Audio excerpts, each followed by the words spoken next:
Welcome to the Sourcing Hero podcast, produced by UNA, a group purchasing organization that empowers sourcing heroes, and Art of Procurement, the world's largest procurement podcast network. I'm your host, Kelly Barner. The goal of the Sourcing Hero podcast is to capture the epic stories of people who are rising up and beating the odds to create exceptional value within procurement, directly from those heroes themselves.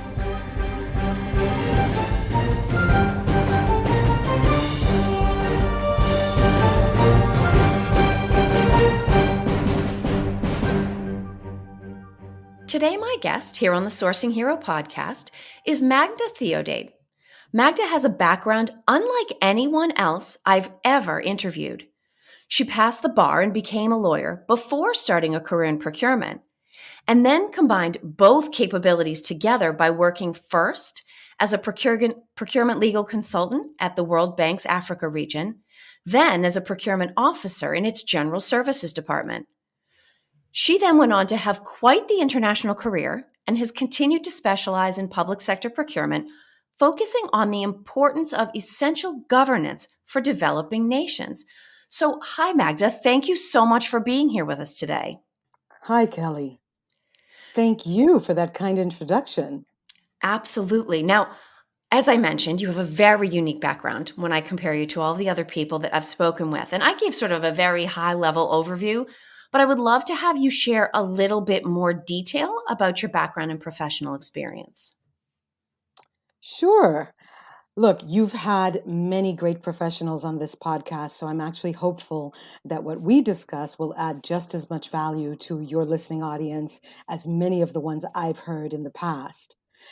So I'm going to first tell you, before I tell you about my background, I'm going to first tell you why I got excited about procurement.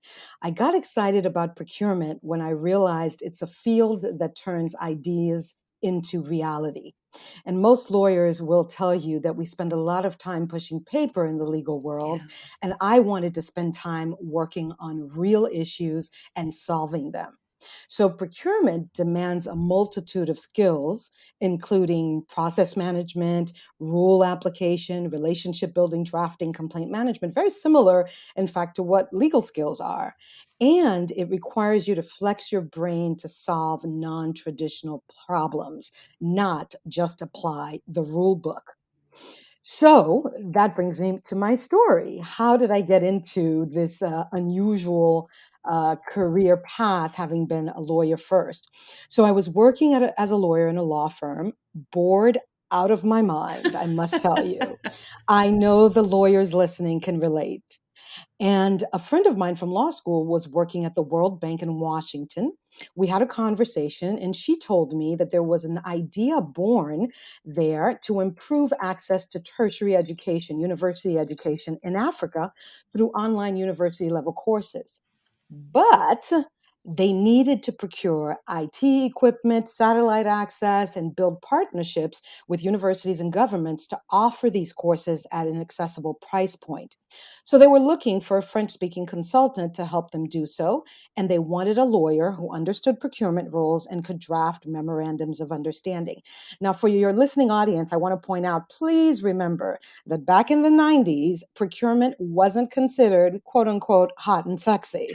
So there were very few existing procurement rules for this kind of program in that region. And here I'd like to stop to say thank you to Mr. Etienne Baron Chamage from the World Bank. He hired me after a phone interview and told me to meet him in 2 weeks in Nairobi, Kenya, sight unseen. So I joined the program and I started traveling around Africa, sourcing the necessary goods and services, building partnerships with the universities, and thanking my lucky stars that the agencies my boss and I were meeting with were enthusiastic about turning ideas into reality with the funding provided from the World Bank. And then from there, I went on to have a career, as you said, internationally in Paris, France, with the OECD, the Organization for Economic Cooperation and Development, in procurement. And then with the Inter American Development Bank in Latin America and the Caribbean, based first in Washington, then in the Caribbean, managing 6 countries and a multi-million-dollar loan and grant portfolio as lead procurement specialist. And finally, I ended up leading a procurement and trade consultancy now as director of procurement and contracts advisory services with renowned clients such as UNDP, IADB, and many others. So that's it. That's my background. And you say that's it. So first of all, clearly procurement needed more French sooner because my own personal philosophy is that a grocery list in French is sexy, like anything in French, right? So, and it's, I think the thing that's so interesting about having such a global perspective is that it does teach you to think about different types of entities in a very different way.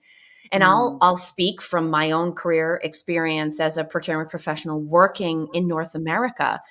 I'm not sure a lot of us would typically or naturally see the government, especially when you talk about the federal government, as an essential player in digital innovation. We tend to think of it as sort of slow and administrative red tape. You certainly don't think, oh my goodness, fast innovation.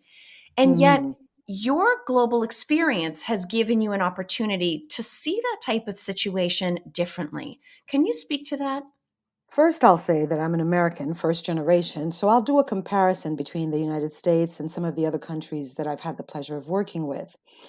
In the US, for example, the wealth and influence of the private sector really overshadows that of the United States government to foster innovation. Private sector is encouraged to take risks to stimulate the economy, support job creation, develop innovative solutions to tackle issues in our society from climate change, inequality, and even exploring what's possible in space. How exactly do they do this? Well, largely through access to public procurement funds, believe it or not. Just look at big tech: IBM, Dell, the GAFA, Google, Apple, Facebook, and Amazon, all American firms with revenue higher than the GDP of many of the world's countries. A good part of it won through contracts for defense and law enforcement. So in the US, if you lose, you lose. But if you win, you can win really big. In developing nations, by contrast, the government has a larger role to play than many private sector firms in developed economies. And since each country structures their economies differently, a free market economy isn't necessarily right for every context, and the viability or even the influence of the private sector that the private sector might have in a given country will really be based on that country's history, political alliances, geopolitical issues, more or less. So you might find that the private sector in those economies know what the challenges are and perhaps even how to fix them, but the government has to take the lead. First, to create a space for private sector to exist successfully and engage with them, including a good regulatory framework to facilitate business, making it more comfortable to take risk because innovation is disruptive. Let's not forget that. And more importantly, there have to be incentives, and right, those have to foster innovation in a level playing field. So although there's been a lot of progress on all those factors, particularly through funding from the development banks, for example, the World Bank, the EBRD in Europe, and the Inter-American Development Bank, as well as the African Development Bank and Asian Development Bank, among others. China now has its own infrastructure bank, AIIB. So, although there has been a lot of progress on those factors, there is still a lot of work to be done. Now, let's talk a little bit about innovation just generally. So we talked about, the government's role in setting a context inside of which innovation can exist or potentially even funding or fueling innovation themselves. But if we separate it from the government context, based on your experience, do you think most people working in different roles in procurement really know what true innovation is or what it looks like or what it feels like to go through it? Mm. Excellent This is question. a tough one. It's a tough one. It's a tough one. And I hope I'm not going to show how much of a simpleton I am when I answer the question. I hope people will say, my goodness. Here's my take on this. I think that innovation in procurement still means different things to different people. And until we all identify a sort of core definition that we all agree to in the industry, I think the innovation waters could remain pretty murky, Yeah. right? I've seen a bunch of work done by large consulting firms, places like McKinsey, Ernst and Young, and many of the other consulting firms, to try to do what I call the innovation dance, quote unquote. But it's really largely focused on tech stuff, fancy stuff, and a lot of private sector stuff that's expensive or that could be expensive. AI, the Internet of Things, blockchain. I love to read and talk about blockchain, even though I'm not by any means a blockchain expert, but I do mingle with others who may be. But I mean, how many entities are actually using blockchain for procuring goods or even know how to begin? I would love to have better clarity on that. How do we help entities use blockchain? We all agree that it increases transparency, that it makes things perhaps easier for private sector as well as for government, but I'm not so sure that people understand how to Mhm. apply it, or that we're now at a point where we can widely have it used. So one of the challenges about procurement modernization, and I'll focus on that one because it's posing a problem even for me, is particularly in government, is that not everyone agrees on what that means, nor how much it should cost, because of course cost is always a Yes. factor, right? So some people think it's investments in technology. Other people think it's having a strong legislative framework or rooting out corruption.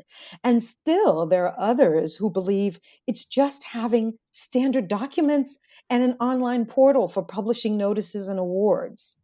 And as I started to say when I began to answer this question, I sometimes am a simpleton. And I'll say, as a simpleton, I think that any process improvement that saves time and money in procurement is innovative because everybody wants faster, cheaper, better.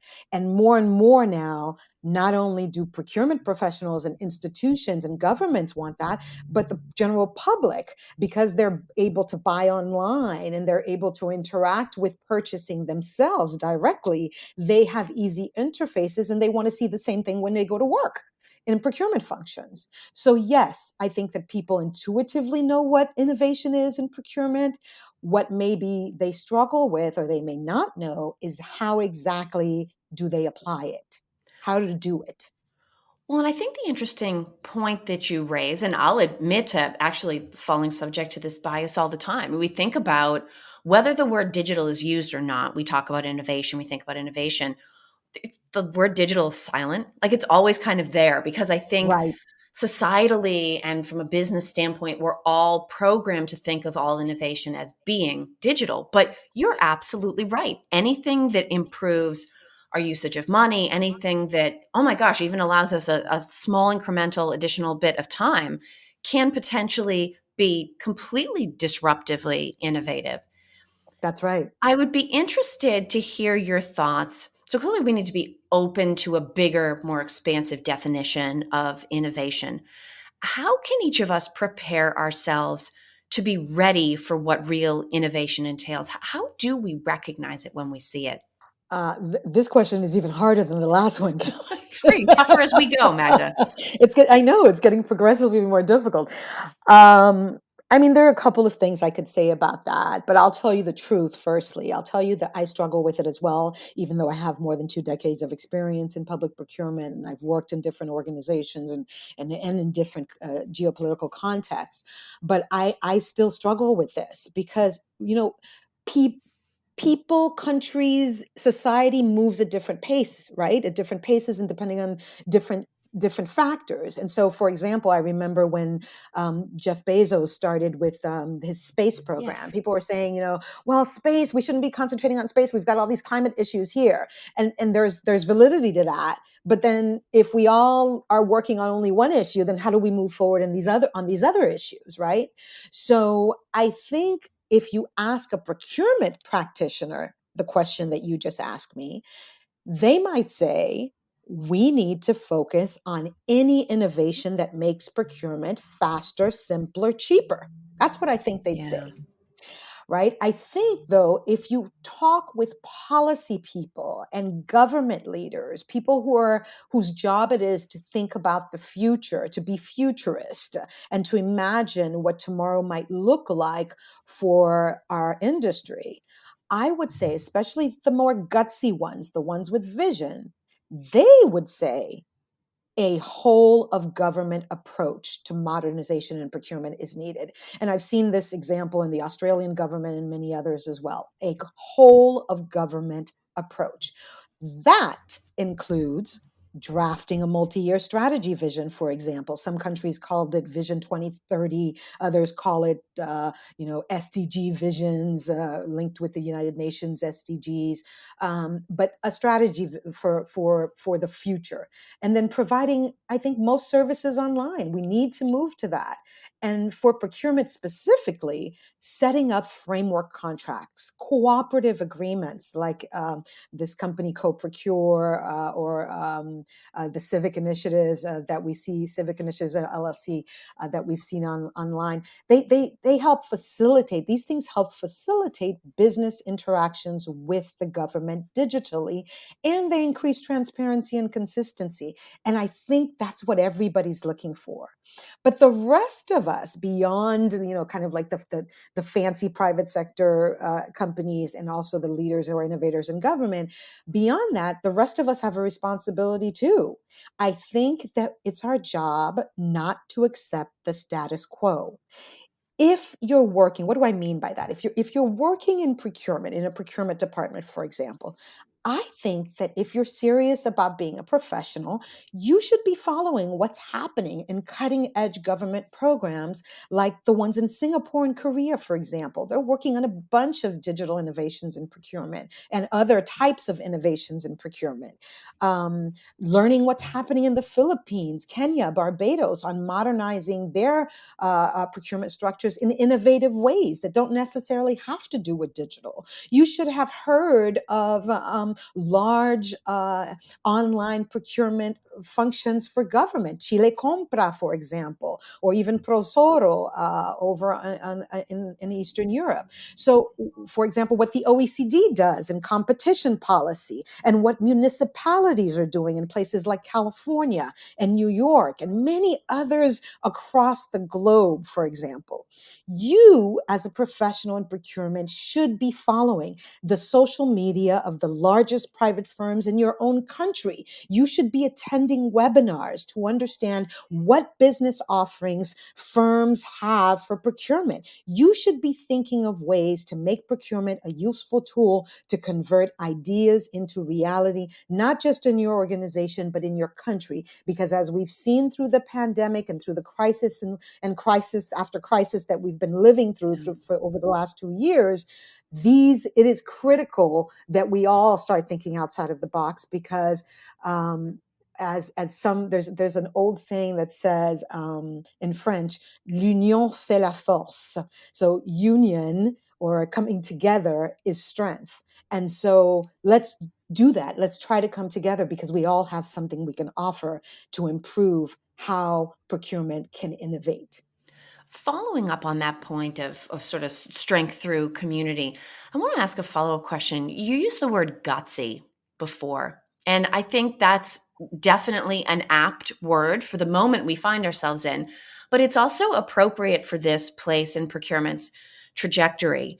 And I wonder sometimes, whether we're looking at the easy to recognize forms of innovation that happen to be digital, or whether we're challenging ourselves to think outside of the box, even when we recognize those opportunities or the potential value of the associated change, we still have to have a healthy appetite for risk. We have to go in informed but eyes wide open, and Truthfully, I agree with you. I think we need to be the right amount of gutsy. To what extent do you think procurement's perspective on risk and risk mitigation end up holding us back from innovating?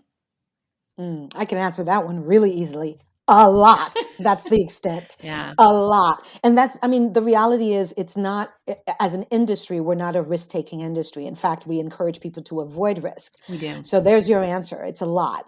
And if I make expand upon that, I'll say that present geopolitical events and disruptions linked to the pandemic are good examples. We all have to now find innovative alternatives to the alternatives we already know. But in the beginning, we wanted to kind of play it safe. And we then realized we needed all hands on deck, and we needed to think differently than we thought before, because even the emergency procurement rules went out the window for a That's lot right. of the pandemic buying. And we saw countries beginning to restrict exports of health components and vaccinations. And I mean, things that we'd never seen before and that we never would have imagined would have happened. It's all happening now. And so if you weren't comfortable with risk before, and you're now going to have to get really comfortable with it if you haven't figured that out already. So we all now have to find, as I said, these new ways, these new perspectives on risk. Procurement, excuse me, in my opinion, procurement isn't a science. It's an art, and that's why we have the art of procurement as one of the podcasts. So if you took risk with your art, and that risk was rewarded, then you would take more probably, right? Conversely, if you didn't take risk and you still were rewarded, you still advanced in your career, you still got promoted, you still got seen as someone who was contributing, even though you took no risk, you just followed the playbook. Or you took them and you got nothing, because that happens too, Yeah. because sometimes, it just depends on the period in life. Sometimes it's go, sometimes it's stop. So then you might think that the status quo is just fine. But I think the art is to balance, finding an equilibrium between taking risk that have a positive impact and moving your organization or country forward, as I've said before, or playing it safe and just getting your SIPs or whatever certification, but not contributing to any progress. There are plenty of people doing that. And I'm not knocking if that's what you think you need to do. And you're saying, Magda, I don't know what you're talking about. You're way too risky and gutsy for me. I'll just play it safe here. Hey, that's good for you. Everyone has to move in their own comfort zone. But I, for one, went into consulting because I actually wanted to move projects forward in countries that were interested in actually doing that and needed to do it. And fortunately, I can look back on my career and say, yes, I've seen progress. Is it as much as I want? Is it as fast as I want? No. But did my work make a difference? Yes. And that's what I wanted. When I leave this earth, I want to be able to say I made a difference on this earth for the better. And especially when I speak about procurement in my work specifically, I know that I made a difference on legislative frameworks, increasing transparency, and making it easier to do business. Because I think if you make it easier to do business, you make it easier to move forward with risk, and you make progress easier for all of us. Well, that's really a question of leadership, right? It's one thing to follow along somebody else's innovative idea or contribute in some small way to a larger project. It's entirely another thing to be the person who makes the decision that other people are going to be gutsy and take this leap with you, and to believe enough in your vision to say, follow me, everybody. I know this seems crazy, but I have a plan. There's this new idea that I think will give us A, B, and C benefits. What type of How do we prepare ourselves for that? What kind of Mm. experiences or even disposition? Some of this is personal. What type of person are we looking for when we're trying to find someone that is best positioned to lead innovation? Kelly, you hit it. You hit the nail on the head with that, because you used the word disposition, and I agree with you.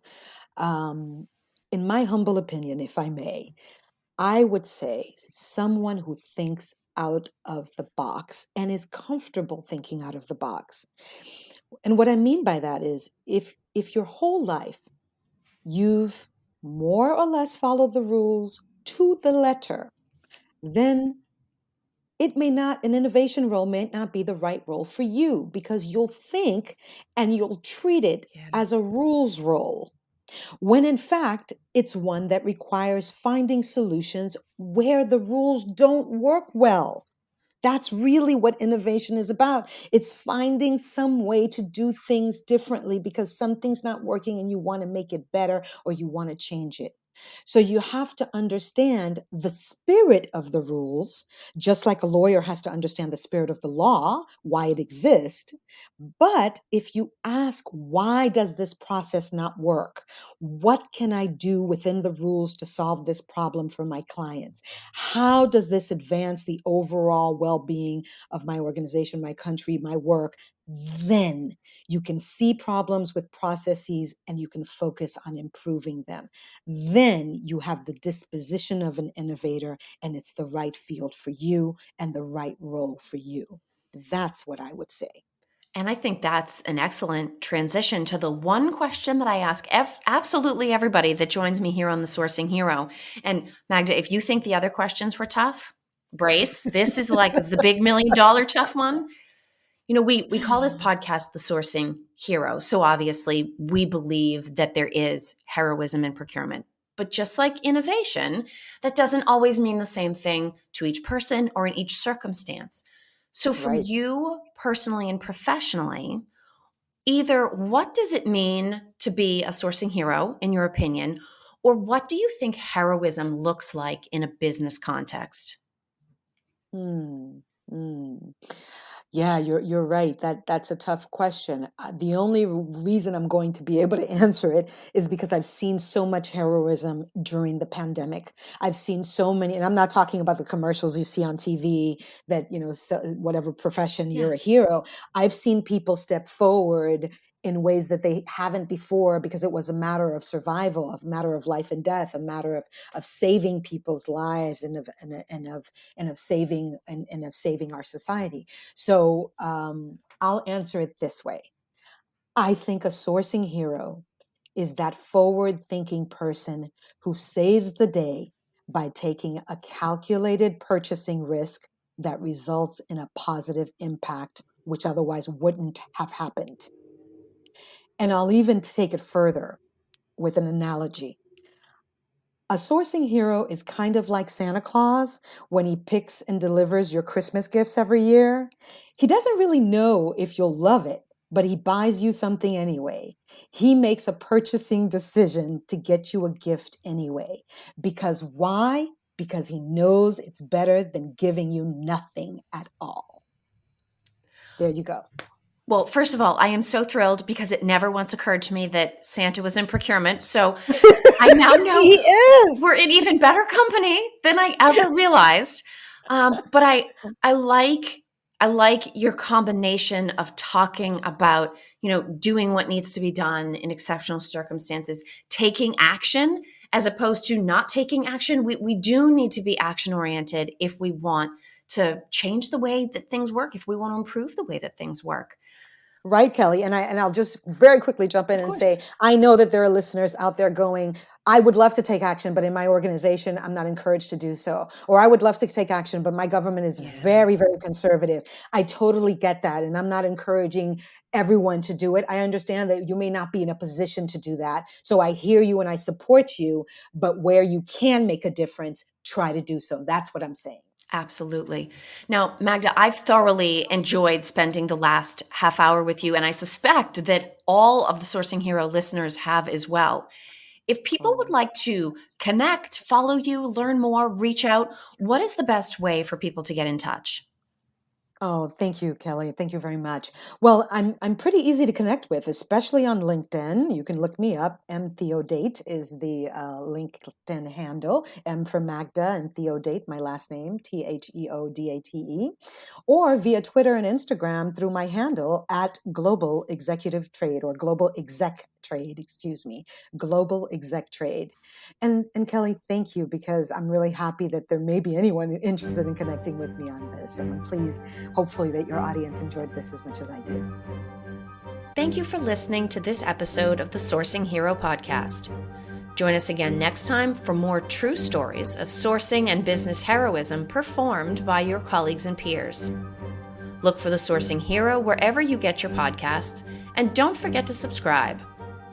Finally, don't forget, sourcing heroism is taking place all around us every day. Keep your eyes open and you're bound to see it. Until next time, I'm your host, Kelly Barner. Stay well and always remember that you can be a hero too.